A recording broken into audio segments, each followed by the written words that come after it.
গ্রামীণ সড়কের পাশে টিনের দোচালা ছোট্ট ওয়াক্তিয়া মসজিদ। এই মসজিদ ঘিরে গড়ে উঠেছে অনন্য এক মানবিক উদ্যোগ।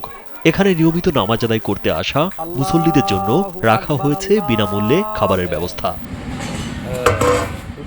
সকালে ফজরের নামাজ শেষে পরিবেশন করা হয় গরম খিচুড়ির সঙ্গে ডিম ভাজি, আর বিকেলে দেওয়া হয় রুটি, সবজি ও ডিম ভাজি।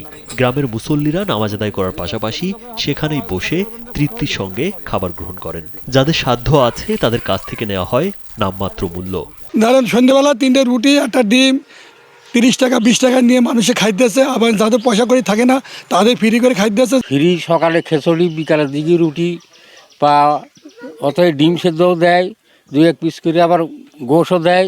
গরমে আরাম নিয়ে হবে না হাহুতাশ, ঘুরলে পরে ওয়ালটন ফ্যান বাতাস আর বাতাস। ঝিনাইদহের মহেশপুর উপজেলার মান্দারবাড়িয়া ইউনিয়নের বাবলা মাথাভাঙা গ্রামের কৃষক আব্দুল মজিদ গড়ে তুলেছেন এই মসজিদটি। গত 6 মাস ধরে লোকজনের খাওয়াচ্ছি। এখন দেখছি যে একটা মুক্ত মসজিদ করেছি। সকালবেলা এখন একটু আপাতত সবার জন্য অফার দিয়েছি যে সকালবেলা যদি কেউ ফজরের নামাজ পড়ে তার যদি বিনামূল্যে তার খাবারটা দেওয়া হয়।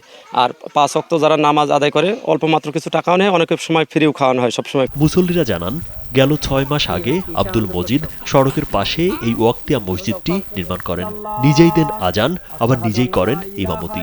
নামাজের আগে বা পরে তিনি নিজেই রান্না করে সেই খাবার পরিবেশন করেন মুসল্লিদের মাঝে। উনি যে মসজিদ তৈরি করেছেন, এই মসজিদে যে ফজরের নামাজ পড়ে, এই ফজরের নামাজ পড়ার কারণে যে ব্যক্তি ফজর নামাজ পড়ে থেকে বিনামূল্যে খাবারটা দিয়ে থাকেন। অনেক গরিব যারা আছে হয়তো ঠিক সকালবেলা ঠিক মতো নাস্তা করতে পারে না, সেই ব্যক্তিরা দেখছে আমি সকালবেলা এসে তারা অনেক গরিব মানুষেরও, তারা হয়তো দরিদ্র যারা আছে তারা খানা খাওয়াচ্ছে। স্থানীয়রা জানান, এই উদ্যোগ শুধু খাবার দেওয়ার মধ্যেই সীমাবদ্ধ নয়, এটি মানুষকে নামাজের প্রতি আরও আগ্রহী করে তুলছে এবং পাশাপাশি পূরণ হচ্ছে দরিদ্র মানুষের খাদ্য চাহিদা। ফজরের নামাজ পড়লে, নামাজ কালাম পড়লে ওই জায়গায় মনে করেন ফ্রি সার্ভিসে এক কথা একটা ডিম পেট ভরে খিচুড়ি খাওয়া দাওয়া দেয়। যদি অন্য উক্ত নামাজ পড়ে তাহলে তাদেরকে অর্ধেক টাকা ডিসকাউন্ট। আব্দুল মজিদের কৃষি জমি, মাছের ঘের থেকে যা আয় হয় তার একটি বড় অংশ দিয়েই মুসল্লিদের জন্য খাবারের ব্যবস্থা করেন তিনি।